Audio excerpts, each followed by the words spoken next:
ഏതൊരു മലയാളിയും അല്ലെങ്കിൽ ഏതൊരു ഭാരതീയനും സ്വപ്നം കാണുന്ന സ്ഥലമാണ് GCC രാജ്യങ്ങൾ.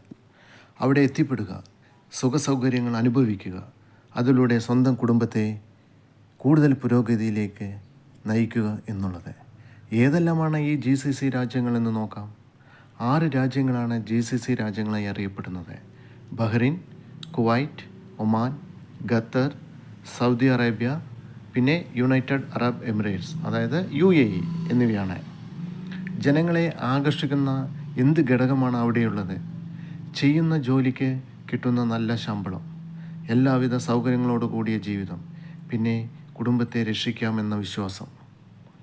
ഓരോരുത്തരും അവരവരുടെ സ്വപ്നങ്ങളുമായാണ് പുതിയ രാജ്യങ്ങളിൽ പറന്നിറങ്ങുന്നത്. അവിടെ അവർക്ക് കിട്ടുന്ന മര്യാദ, താമസം, ഭക്ഷണം എന്നിവയെല്ലാം അവരിൽ ചെലുത്തുന്ന സ്വാധീനം വളരെ വലുതാണ്. അവിടെ ജോലി ചെയ്യുന്നവരിൽ തന്നെ എല്ലാവിധ സുഖസൗകര്യങ്ങളും അനുഭവിക്കുന്നവരുണ്ടാകാം. അതേപോലെ തന്നെ കഷ്ടപ്പെട്ട് സമ്പാദിക്കുന്നവരും. ഓരോരുത്തരും ചെയ്യേണ്ടത് അവർക്ക് കിട്ടുന്ന ശമ്പളം അത് മൊത്തമായി ചെലവഴിക്കാതെ ഭാവി ആവശ്യങ്ങൾക്ക് ഉപയോഗിക്കാൻ തക്ക രീതിയിൽ നിക്ഷേപിക്കാനുള്ള പദ്ധതി തയ്യാറാക്കൽ മാത്രമല്ല, അത് നടപ്പിൽ വരുത്തുകയും ചെയ്യണം.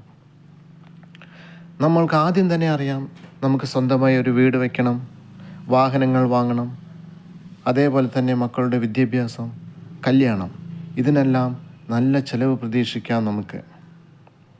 അപ്പോൾ ചെയ്യേണ്ടത് എത്രയും പെട്ടെന്ന് തന്നെ ഒരു സമ്പാദ്യം തുടങ്ങുക എന്നുള്ളതാണ്.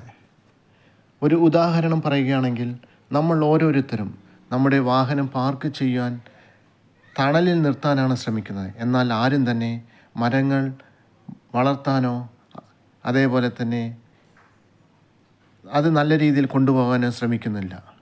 അതുപോലെ തന്നെയാണ് നമ്മളും. യാതൊരു ജോലിയും ചെയ്യാതെ ജീവിതം സുഖമായി ആസ്വദിക്കാൻ ആഗ്രഹിക്കുന്നു. എന്നാൽ സമ്പാദ്യശീലമുണ്ടെങ്കിൽ ഇത് സാധ്യമാണ്. നമുക്ക് കിട്ടുന്ന ശമ്പളം 1000 രൂപയാണെങ്കിൽ അതിൽ നിന്ന് 300 രൂപ മാസച്ചെലവിനും 300 രൂപ ലോൺ EMI എന്നുള്ളതിനും 100 രൂപ ജീവിത ഉല്ലാസത്തിനും വേണ്ടി മാറ്റിവെക്കുക. ബാക്കി വരുന്ന 300 രൂപ നിർബന്ധമായും ഏതെങ്കിലും നിക്ഷേപത്തിൽ ഇട്ടുവയ്ക്കാവുന്നതാണ്.